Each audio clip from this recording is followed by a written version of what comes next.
Okay, next kalau comparison of EMF. Okay, so we have two cell E1 and E2 are connected to the potentiometer in the manner as shown in the figure below.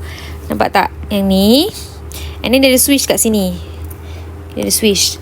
Okay, initially the switch S is connected to the point X so that only E1 is connected to the potentiometer.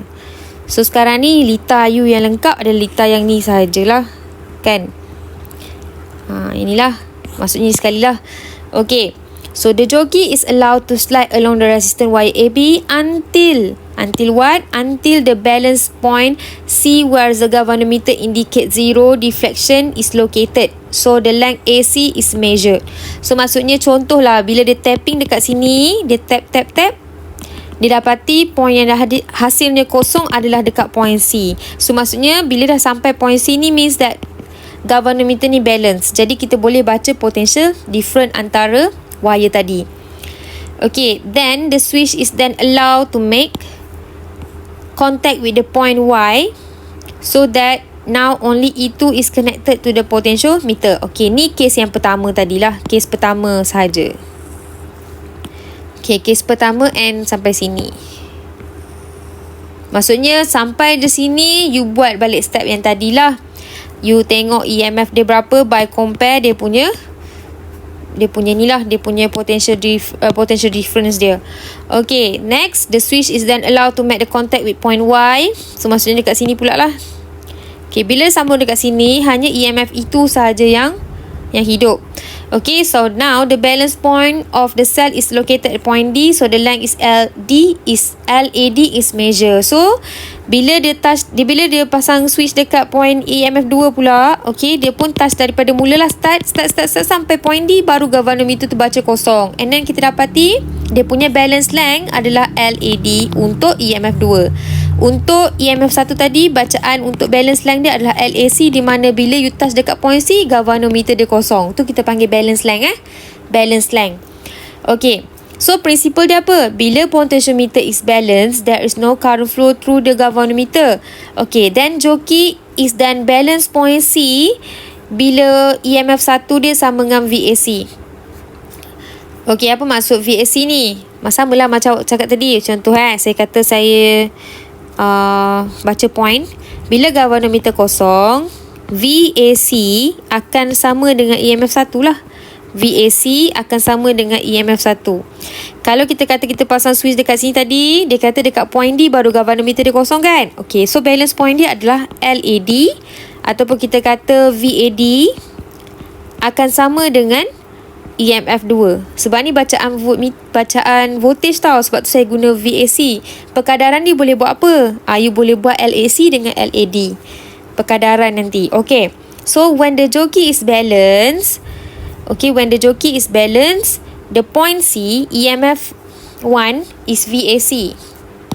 Okay, EMF 1 is VAC, and when the jockey at the balance point D, EMF 2 sama dengan VAD. Nampak tak? VAD is EMF 2. VAC is EMF 1. Okay, so since V is directly proportional dengan L, okay, jadi kita boleh ganti. Maksudnya, kalau ganti EMF 1, okay, over EMF 2. Tak kisahlah awak nak buat siapa dulu, tak ada masalah.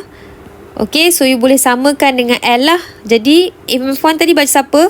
VAC kan? Jadi, LAC.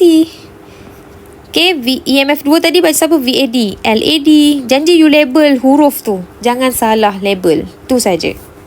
Okay? Okay, jom kita tengok contoh pertama. Case 1, contohlah EMF 1, you check dulu wire dekat sini. Clear tak? Okay, clear. So, bila clear, dia panggil simple circuit. Okay, jadi apa yang boleh cakap? Bila galvanometer touch this point, C, dia baca kosong. So, means that balance. So, EMF 1 sama dengan VAB. Nampak tak? Saya tulis VAB sama EMF 1. VAB, this one, sama dengan EMF 1. Sebab jalan ni clear. Okay, lepas tu, how about AC pula? VAC sama dengan EMF X. VAC sama dengan EMF X.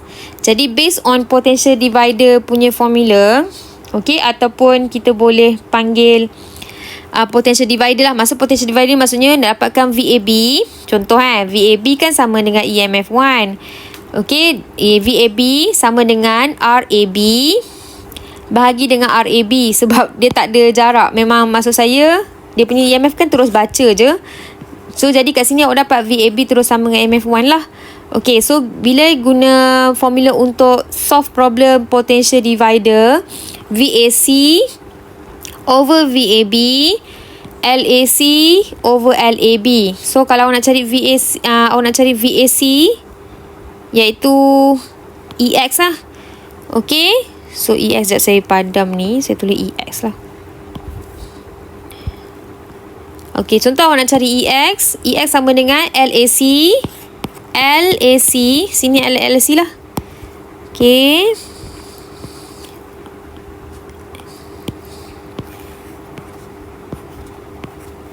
okey, LAC okey bahagi dengan LAB.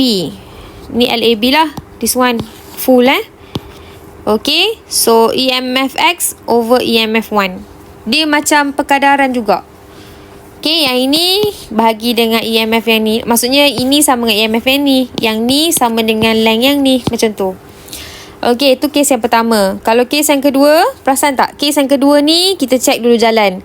Kat atas ni smooth tak? Tak smooth because kita ada external resistance R1. Jadi ada gangguan. Okey, yang bawah ni tak ada masalah sebab sama je. Okey, bila galvanometer balance pada point C iaitu G0, dia adalah balance. Balance mean potential across ni sama. Okey, so kita boleh baca dulu. V across AC, VAC sama dengan EMF X. Okey, betul. Okey, kemudian kita tengok by using potential divider, kita nak cari berapa nilai VAB dekat sini. Okey, sekarang ni VAB dekat sini takkan sama dengan EMF 1 dah. Kenapa? Sebab kita ada resistor yang ganggu dia. Jadi bacaan kita akan berkurang dekat sini. Contohlah kalau EMF 1 you 9 volt, bacaan VAB you takkan 9 volt. Kenapa? Sebab you ada resistor 1 yang kacau. Means that opposition of the current flow menyebabkan voltage dia ada drop kat sini. Okey, jadi macam mana nak cari voltage across AB ni? Voltage across AB sama dengan RAB. Maksudnya RAB means total AB ni lah. Okay, RAB bahagi dengan RAB plus dengan R1. RAB plus dengan R1. Maksudnya macam kita bahagi dengan R efektif dekat bawah ni. And then darab dengan EMF 1. Ini kalau circuit ni contoh you susun, dia seolah-olah macam you nak buat potential divider ni, you akan susun macam ni. Nampak tak resistor 1 ni saya bawa turun bawah. Ni resistor 1, ni resistor AB. Okey, ni EMF 1. Kalau saya nak voltage across RAB ni, you ingat tak macam mana dapatkan potential divider? Macam tu lah you guna. Potential divider kan you guna untuk dapatkan voltage RAB dekat sini. You kena ambil RAB ni, and then you kena bahagi dengan R efektif dia. Maksudnya RAB tambah dengan R1, and then darab dengan EMF 1. Macam tu lah juga contoh dia. Okey, dan gunalah potential divider punya formula untuk dapatkan EMF X iaitu unknown EMF E epsilon X. Okey, epsilon X over VAB is equal to LAC over LAB. Maksudnya nanti VAB you dapat daripada sini lah berapa nilai dia. Okey, so next case ketiga. Kalau you ada 3 resistor, maksudnya sini ada, you akan repeat balik yang sama, iaitu untuk cari voltage across AB, you kena consider you ada R efektif RAB. You kena ni RAB ni resistor, RAB you tambah dengan R2, you tambah dengan R1. Then baru you dapat voltage across AB, you akan masuk dalam ni. Okay, so mungkin you tak nampak lagi sebab tak buat example kan. Nanti kita tengok example, okay?